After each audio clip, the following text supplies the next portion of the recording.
देश के कुछ खतरनाक नेशनल हाईवे की सुरक्षा करेगी सीआईएसएफ। हाल के दिनों में नेशनल हाईवे पर बढ़ रहे लूटपाट और क्राइम रिकॉर्ड को देखते हुए केंद्रीय गृह मंत्रालय और रोड ट्रांसपोर्ट मंत्रालय सीआईएसएफ को इन हाईवे की सुरक्षा को लेकर विचार चल रहा है। मिली जानकारी के मुताबिक रोड ट्रांसपोर्ट मंत्रालय ने देश के कुछ ऐसे ही खतरनाक नेशनल हाईवे की लिस्ट बनाई है जिसमें आए दिन क्राइम की घटनाएं होती रहती हैं। इन सड़कों पर जब भी बड़ी घटना होती है तो सरकार और सुरक्षा एजेंसियों पर सवाल उठते रहते हैं। निर्भया फंड से लगेंगे डीटीसी और क्लस्टर बसों में कैमरे। दिल्ली सरकार ने दी मंजूरी। आम आदमी पार्टी सरकार ने दिल्ली में क्लस्टर और डीटीसी बसों में सीसीटीवी कैमरे लगाने वाले फैसले को मंजूरी दे दी है।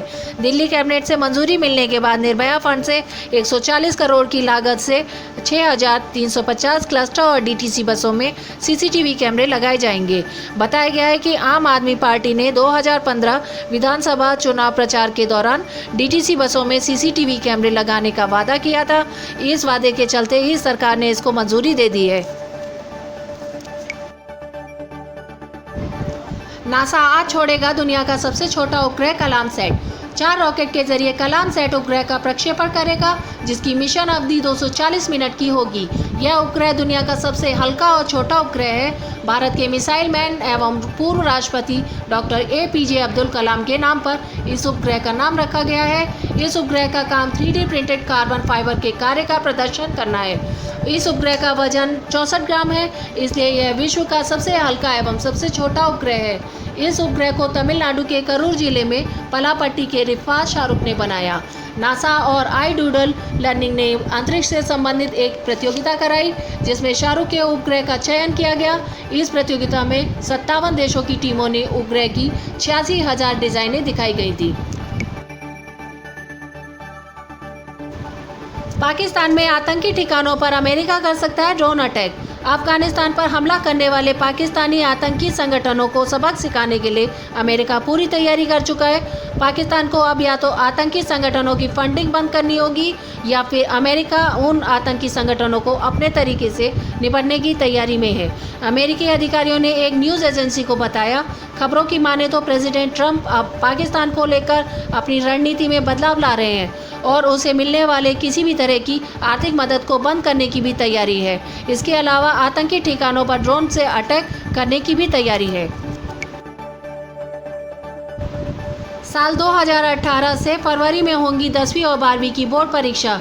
पिछले कुछ समय से CBSE अपने कुछ खास मामलों को लेकर सुर्खियों में छाई हुई है। अब खबर है कि साल 2018 से CBSE की 10वीं और 12वीं की बोर्ड परीक्षा मार्च की बजाय फरवरी में होंगी। CBSE का कहना है कि अंकों के मूल्यांकन में किसी तरह की गलती ना हो, इसी बात का ध्यान रखकर परीक्षा के शेड्यूल में बदलाव किया गया है।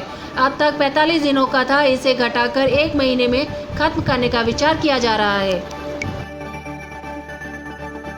मंसूरी से देश के खिलाफ नारेबाजी करने वाले गिरफ्तार। रविवार देर रात भारत पाकिस्तान मैच के बाद देश के खिलाफ नारेबाजी करने के आरोप में पुलिस ने 3 नाबालिगों को गिरफ्तार किया है। आरोपियों के खिलाफ मुकदमा दर्ज कर उन्हें बाल सुधार गृह भेज दिया गया है। बताया गया है भाजपाइयों ने आरोपियों की गिरफ्तारी के लिए सोमवार को कोतवाली में जमकर हंगामा काटा था। अब सऊदी अरब में रहना हुआ महंगा, वापस आ रहे हैं भारतीय। सऊदी अरब सरकार ने 1 जुलाई से फैमिली टैक्स में इजाफा करने का निर्णय लिया है। इसलिए सऊदी अरब में काम करने वाले बड़ी संख्या में भारतीय नागरिक अपने आश्रितों को वापस भारत भेजने की योजना बना रहे हैं। इस टैक्स के तहत प्रत्येक आश्रित के लिए शुल्क 100 रियाल लगभग 1,700 रुपये होगा, जो हर माह सऊदी अरब सरकार को देना होगा। यह वहां रहने वाले भारतीयों के लिए एक बड़ा वित्तीय बोझ है। बताया जा रहा है कि सऊदी अरब में भारतीय नागरिकों की संख्या लगभग 41 लाख है।